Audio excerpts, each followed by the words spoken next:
څومره وخت پاکستان کې تیر کړ؟ پاکستان کې مې تقریبا یو 4-5 میاشتې تېرې کړي دي.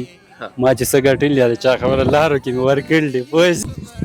دا تورخم دی زمونږ چې کوم افغان رونه خویندې کډوال دي روان دي. د ناصر خان را سره ولاړ دی. ناصر یې که نه؟ ناصر خان کوم ځای نه رالی؟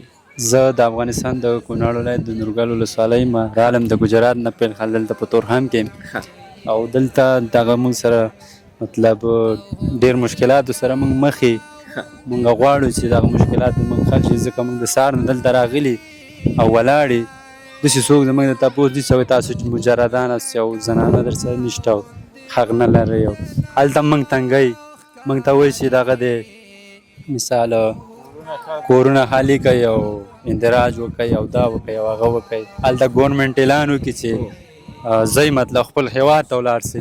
دلته چې راشو بیا دلته له موږ سره زیاتی کوي. مطلب زه سهار چې راغلی یم دا مې یو دفعه تورخم ته ولاړم هلته یې ویلي هلته لاړ شه ډیپورټ مطلب دغه زنانه چې ته دي دلته لاړ شه.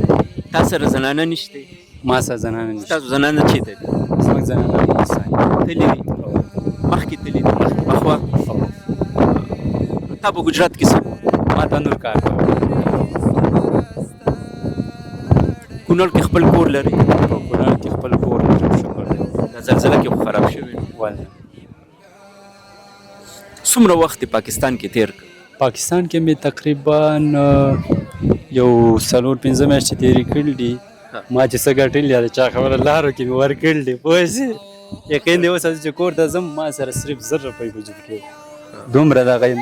زه چې اوس دې پاډر نه واړم هلته به چاته زنګ به کور والا ته وم پیسې به راوړي دسته به ولاړ شم. څه داسې یاد دې ځای نه سوړې ځان سره؟ یاد بس دا وړو چې د دې ځای عوام ماشاءالله موږ سره ډېر ښه همدردي کړله ښه سلوک یې کړی خو حکومت هم ښه دی بس ښه به ورته ووایي په هر حالات کې به شکر ایستل پکار دی.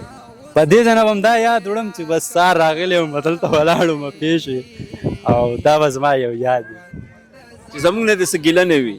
نه تاسو چې الله ژوندي لري تاسو نه هېڅ الله تعالی تاسو ته نور هم توفیق درکړي چې الله تعالی دې له نوره وسه درکړي الله دې له زیاته درکړي چې تاسو داسې غریبانو مخنیوی کوئ او داسې فقیر او بېوزلو خلکو سره مطلب کومک کوئ مرسته کوئ. موږ خو دا وایو چې تاسو خپل هیواد ته روان یې د خوشحالۍ سره لاړ شئ خوشحالۍ سره لاړ شئ او بیا هغه ځای آباد کړئ څنګه چې تاسو دلته منډې ترړې والې نو الله دې تاسو هلته آباد کړي. ما دا اوس څه وخت مخکې کونړ کې وخت تېر کړ ستاسو زلزله راغلې وه نو مونږ کوشش کوو چې زمونږ کوم ځای کې په چا باندې غم دی په چا باندې درد دی هغه ته مونږ دغه خپلې مرستې خپل کومکونه دغه ورسو.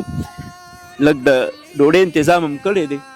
دا تاسو قبول کړئ اسیم جان رو دی ته څنګه یې؟ راشه د زمکه نه خانه څنګه یې؟ والله خیر و خیرات دی. خیر دی امن دی. ته چېرته روان یې؟ زه افغانستان ته ځم. افغانستان ته ځې؟ تا به هم د تنور کار کوو؟ دې ځای پسې خفه نه ولې به خفه خپل ملک ته روان غریب خلک هلته ما 1000 روپۍ دیوړي کوله سهار چربان پاسېږه او مطلب ما هم کور ته ځه. تاسو محنت کش خلک یې څنګه دا وه سمه ده ما ته رانږدې شه ما ته نږدې شه. ژوند زه دې پېژنم نیمګړی